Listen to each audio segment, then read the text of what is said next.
Welcome to the Attractions Group podcast. This is episode 110. I'm Ryan Sir, along with Don Helbig. Don, how you doing this evening? I'm doing good, Ryan. I'm at that point with how it's gone for me for the last month where I guess it's better to be seen than viewed, but doing okay. Yeah. So before we continue, we have some rather shocking news. I mean, this is a few days old, but still. Make sure you follow us on all your favorite podcast apps, Apple, Google, Spotify, you know the drill. Hit that subscribe button on YouTube and follow us on X at attractions_GRP.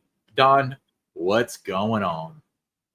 Well, Ryan, Cedar Point, known as the roller coaster capital of the world, is adding another record-breaking attraction to its famed collection of Scream machines. The Sandusky Amusement Park, they announced Siren's Curse. It'll be the tallest, fastest, and longest tilt roller coaster in North America. It's slated to debut summer of 2025. Now, we had this as a pick six last week as one of the speculation of what it might be. I was thinking water park, water coaster, something like that. But I think we both woke up Thursday morning very surprised. Yeah, I kept on having to reread it because I was like, am I still asleep? Because we were pretty sure Cedar Point Shores was getting something, and I'm not entirely convinced that wasn't the plan at first. But the ride, I think it was the plan, and it changed. Yeah, so the ride was originally planned for Energylandia theme park in southern Poland. However, the government pulled their funding from the park, crushing the deal. Vekoma, the manufacturer, then sold it to Six Flags Mexico. Subsequently, that park ran into permitting issues with the local government. So when the Six Flags and Cedar Fair merger happened, the company decided to relocate that ride to Cedar Point.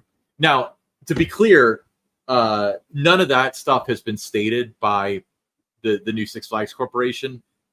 But if it looks like a cigar and it smells like a cigar, it's probably a cigar. Yeah, and Dennis Spiegel in the International Theme Park Services newsletter, he had something about this, and he had mentioned, those same properties that you did where this ride, was intended to go before landing at Cedar Point. It kind of, with the merger, it kind of brings up some different possibilities on what Six Flags can do. They can start exchanging rides, doing things like that instead of adding, brand new rides. They can take existing rides, give it to another park, looks like a new ride, just kind of like when Firehawk went to Kings Island several years ago. Dominator went to Kings Dominion, new for those parks, but not new rides. So that's something that, maybe there's a possibility of that happening down the road, but just a total surprise that Cedar Point was getting another roller coaster. It's third in 3 years. Yeah. I mean, you talk about the ride rotation. I remember at a previous iteration of Six Flags in the early 2000s announced that was their plan. And then it never really come to fruition. And then, Cedar Fair did it with Firehawk and Dominator, as you mentioned.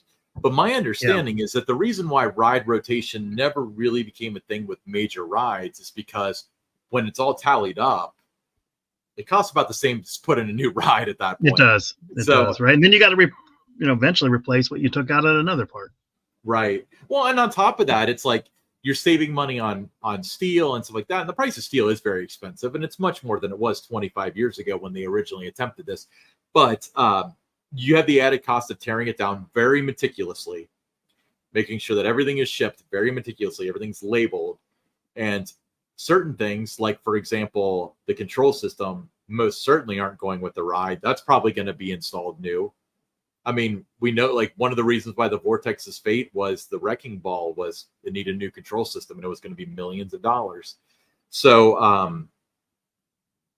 I don't think that a ride rotation is going to be a big part of it. I think that maybe with flats or something. Just a possibility, and I think it'd be more of the flat rides that you see that happen. But I mean, it was just kind of, it was out of left field. They had given about a 7 to 10 day notice that they were going to have an announcement last Thursday, which was the, September 19th. And just everybody, whether it was social media, news media, everybody just kind of blown away because nobody saw this coming. Yeah. So Siren's Curse draws on the inspiration from the haunting legends of Lake Erie, where sirens are said to have lured sailors to their watery graves with their melodic calls. Now, those same creatures will surface and challenge guests to escape a terrifying 2-minute ordeal of innovative coaster thrills. Now, the images and stuff don't have a lot of theming, but I have a feeling that this render was made pretty darn quickly because of the reasons listed above. So maybe Right. they'll have some cool stuff with it. I mean, Cedar Point usually does pretty well with theming, at least in the last 10 or so years they have. You know? Yeah, they have. I'm sure the station, the entrance, that'll all be themed out pretty well.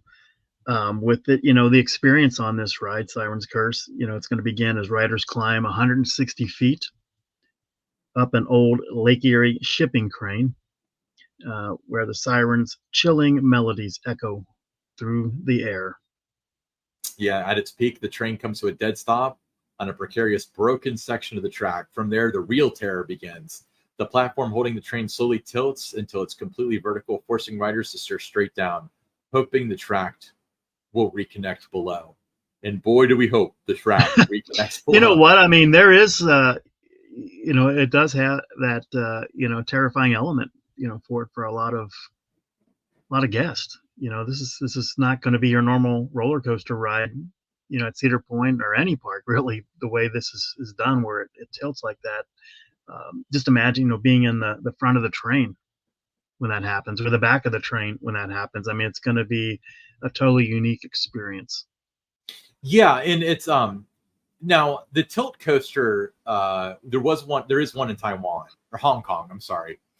Um and then it got reintroduced 2 years ago. The Vekoma made a big deal about it at IAPA. And I remember you and I visited the Vekoma booth, Hmm. and we were like, all right, so how do they not fall off this? And they were like, oh, it's got 3 different safety mechanisms and stuff.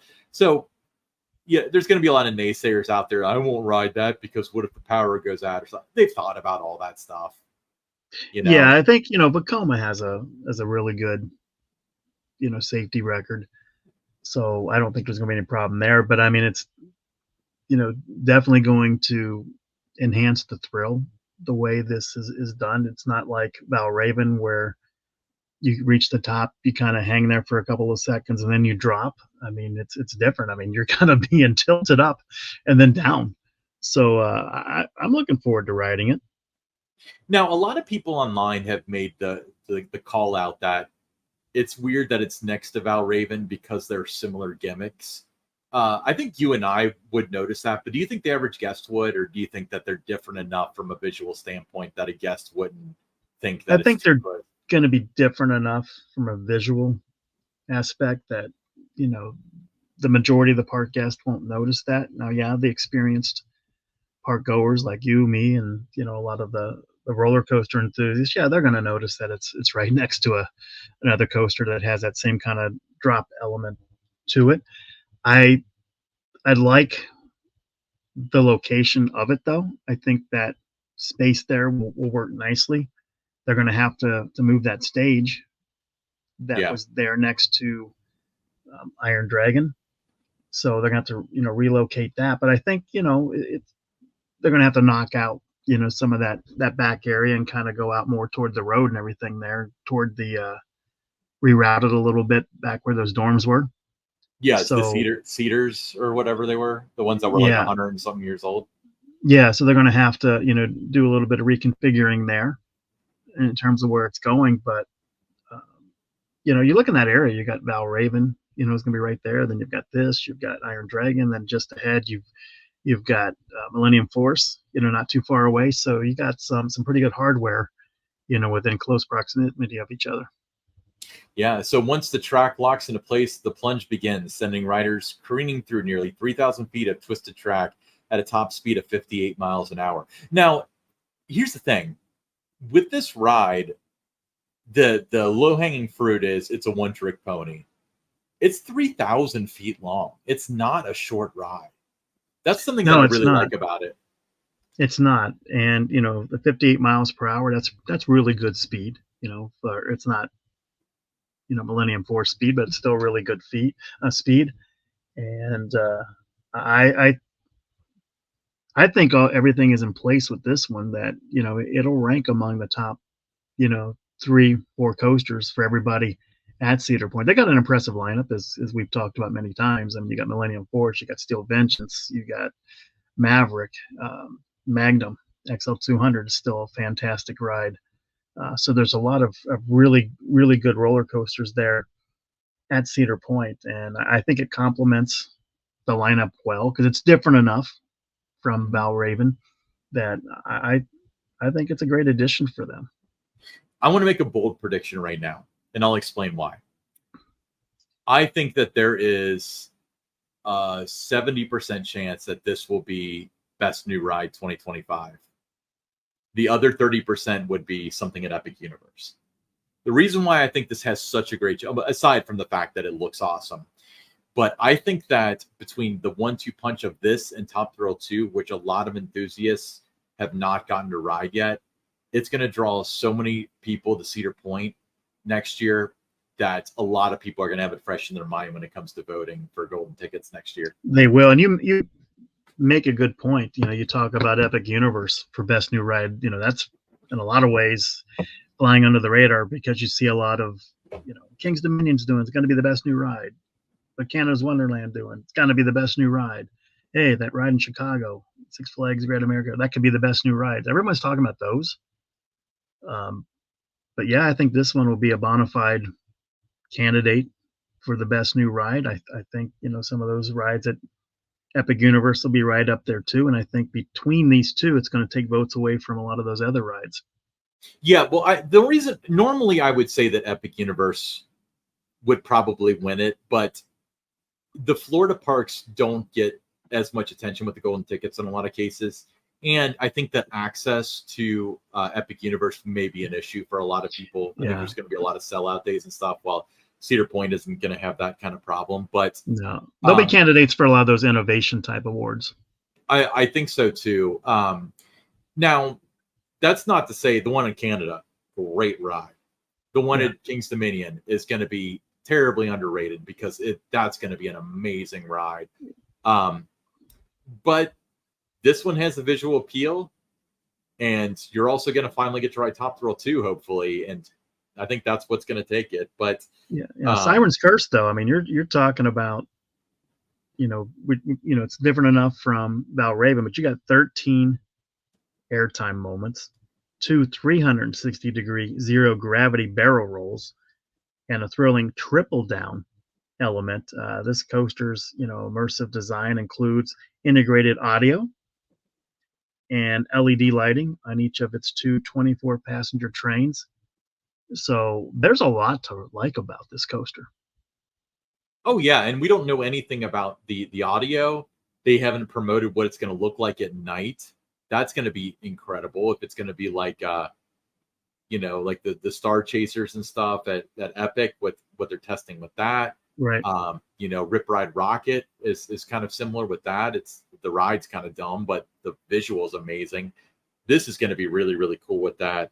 So it's going to be located near Iron Dragon in the Cedar Point Marina, promising an intense and compact layout. So this will be essentially unoccupied land from a theme park standpoint, because it was I know those are Cedar Dorms were here.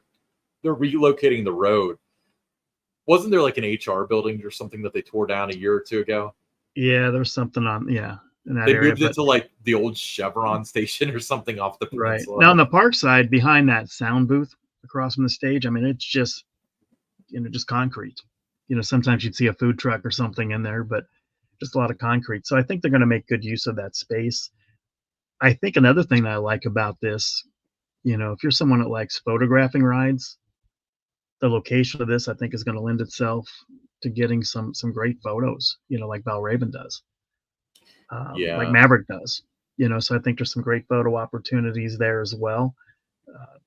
Very excited, for Cedar Point, and, the Cedar Point pass holders. Everyone keeps saying Cedar Point keeps getting all the coasters. Well, there's obviously a reason for that they keep getting them, but this really adds to their lineup. It gives them 19 roller coasters. And I know there's out there that say you can't count Pipe Scream. Well, you can count Pipe Scream because the manufacturer does. That's why Cedar Point calls it a roller coaster. Then they'll say, well, the roller coaster database does not call it. Well, it's still the manufacturer calls it a roller coaster. Cedar Point's calling it a roller coaster. So the number is 19. You can debate it all you want, but Cedar Point has 19 roller coasters the way. Let me pause there. I would recommend seeing how this whole thing with Top Thrill 2 unwinds before you take Zamperla's opinion as to what's a coaster and what's not. That was a joke. That was a joke. I know. That was a joke. Yeah. You know what? I mean, we've talked about it before. Zamperla, I mean, it's a prototype ride.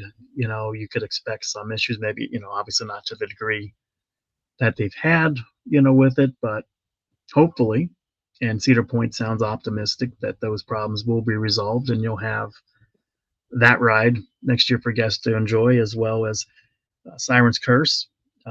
Then you add those two to beloved favorites, Millennium Force, Steel Vengeance, Maverick. We mentioned Magnum XL 200. I mean, the thrills never stop at Cedar Point. Yeah, they certainly do. So in 2025, Thrill Seekers will have not just Siren's Curse, but also the highly anticipated Top Thrill 2, a triple launch strata coaster idle for the vast majority of 2024 to look forward to. Like I said, 1-2 punch. It's going to be two fantastic, innovative coasters that are, I mean, very few people have ridden. This keeps on saying that it's like the longest and tallest tilt coaster in North America. I think it's the first tilt coaster in North America. Jumping the gun a little bit because you can't really claim like Coda Land or whatever yet because it's not open. But we know a lot about the new Vekoma. We've experienced Big Bear, we've experienced Good Gravy, Snoopy Soapbox Racers, and so on. We know what kind of product that they have. And if you know much about the new Vekoma, then you should be really excited about this product. And they make good hats too, right? They make fantastic hats. They're comfortable, they're stylish. They let people know that you speak whatever they speak in the Netherlands. I'm a big Vekoma fan. So when I saw that was the manufacturer, that got me even more excited about this ride. You know what's the most exciting for me, and this was more so with Big Bear Mountain than this one, because I think that what I was hoping for has already kind of come true. Is Vekoma was blacklisted from the United States for a decade and a half. Finally, they built some little guys and stuff, the little family boomerangs or whatever, throughout the world. But they expanded in Europe and in Asia. And finally, Dollywood took the risk on them for a full-size coaster, Big Bear Mountain.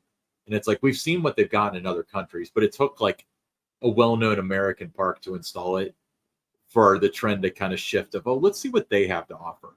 And their portfolio is so big and so complex and so neat and so innovative that's one of the things that I'm super excited about, because I wouldn't mind seeing more of these tilt coasters out there. No, I wouldn't either. And here's a question for you, Ryan. Okay, you talked about this being a strong contender for best new ride next year. Top Thrill 2. There's been some discussion on social media. Does that count as a new ride next year, or is it in its second year? I look at it as, say you're a football player or a baseball player, and 8 games into the season you get hurt, you're out for the rest of the season. Well, that's your rookie season. The next year you're a second year major league player, you're a second year NFL player. So to me, I would not have it as a new ride, something in that category, because it was just on the inactive list most of the year, after opening. So I would not market that as a brand new ride next year. Are you talking about to the public or as a general? Everything. I think like golden ticket. A golden ticket. I would not put it on the ballot as a new ride. I would not, if I'm the park, I would not say new this year is Top Thrill 2. It was new last year. It just didn't work. So, okay, if they weren't adding this, then I would say that although Top Thrill 2 played in 6 games last year. They were redshirt freshmen. Yeah. So, eight, so they eight still games. have 4 years of eligibility. Eight games. I think it opened. So to me, you can't, keep rolling it out there every year if it only has a few operating days. I mean, it was open. That was its window. The industry's moved on. There's a lot of other new rides out there next year.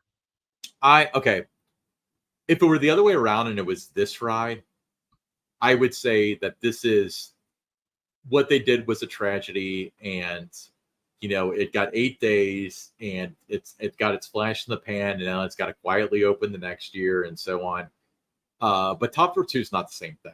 I think that's big and innovative, and I think that that's going to have as much excitement behind it as it did last year, because nobody got to ride it. It will. Now, here's a question for you too.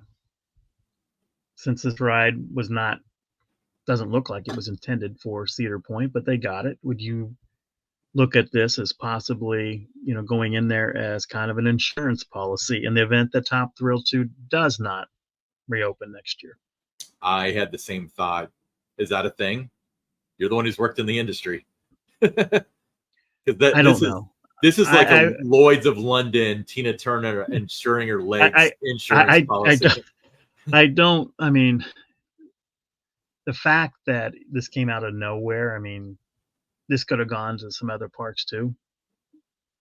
And it's going there. I mean, it kind of lends itself a little bit to that being one of the reasons. But the fact that they are optimistic about Top Thrill 2, that there continues to be a lot of work around that ride. You go to their Halloween weekends.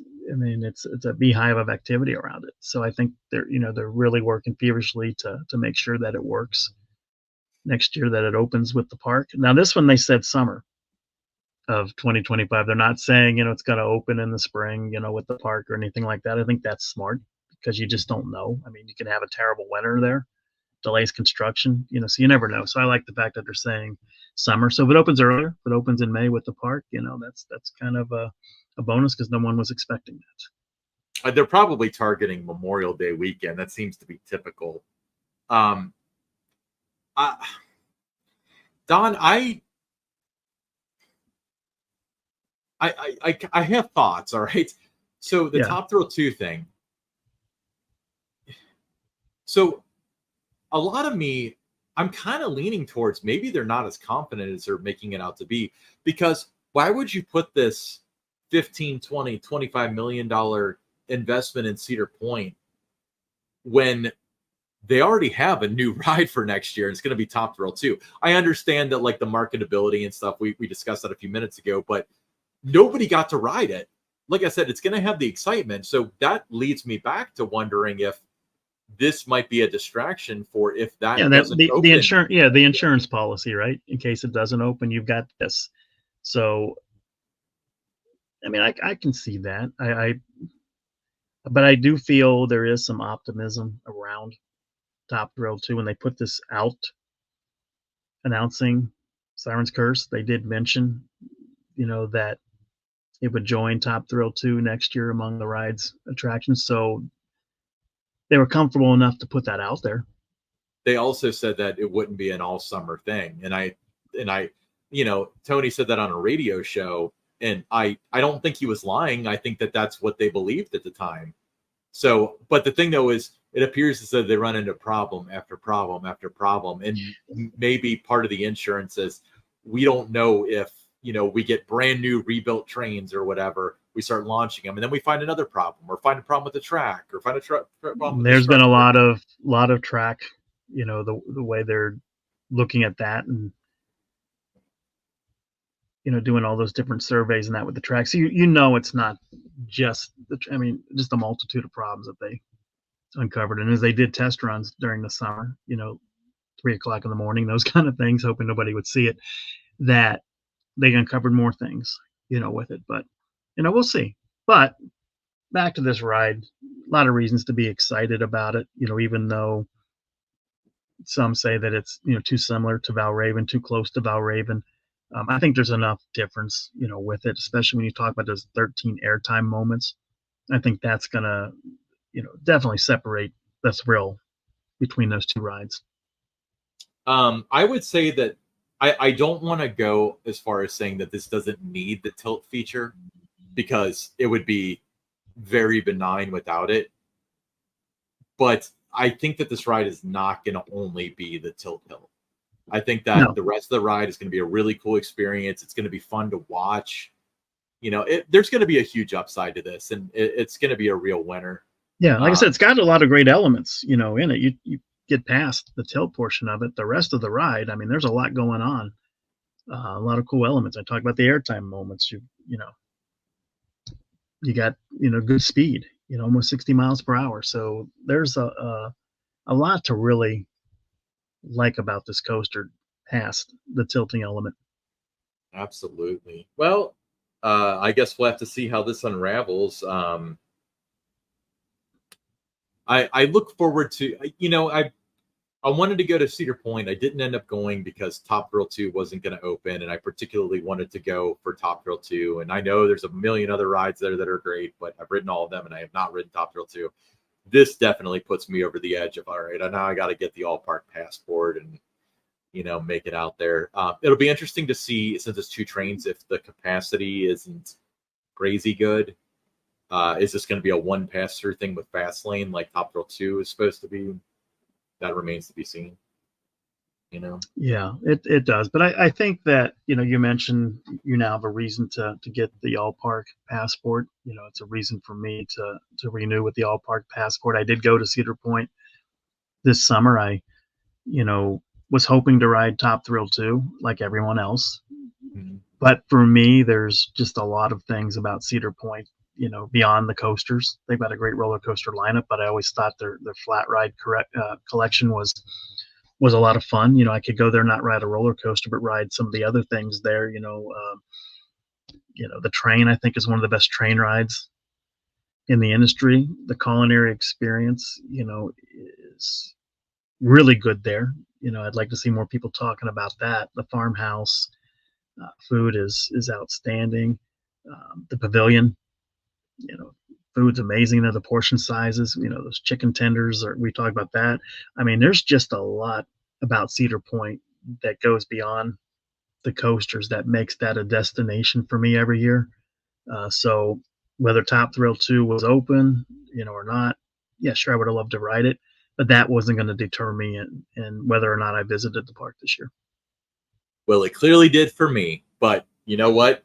They've got a ticket sold for next year for me, because especially if they get Top Thrill. I mean, if they don't get Top Thrill 2 open, I'll still go just for this because I'm very curious about this. But man, if they get Top Thrill 2 open and this, that's gonna be worth your price of admission.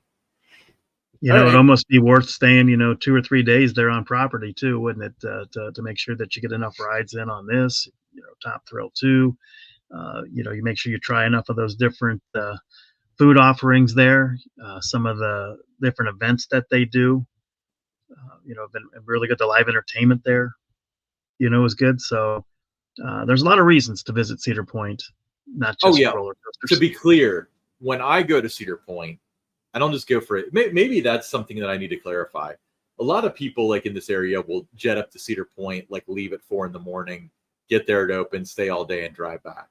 When I do Cedar Point, it's like 3 days and you stay at Breakers and you spend time on the beach. So when I do Cedar Point, right.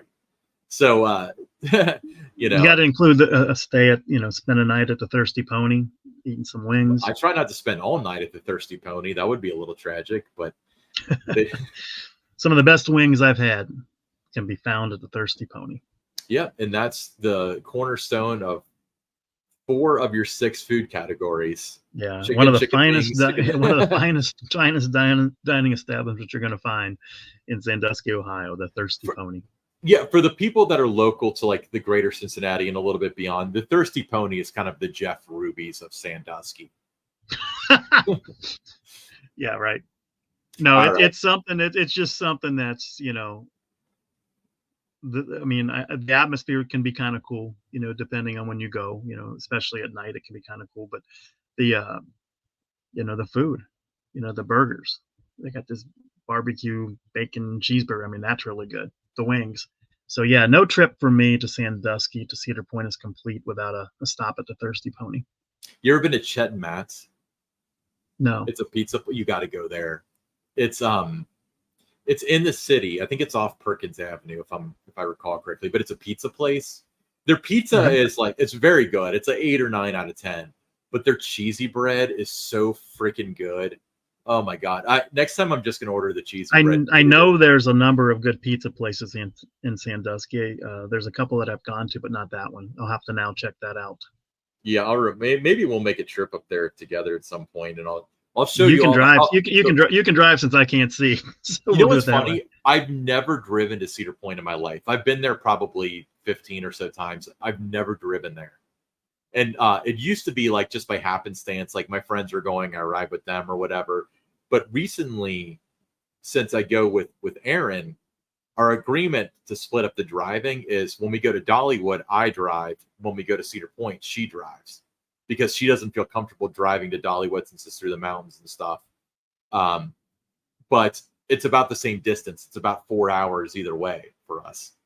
Yeah. So I've actually never driven to Cedar Point before, but all right, enough of this. Stick around. We got the pick six coming up next.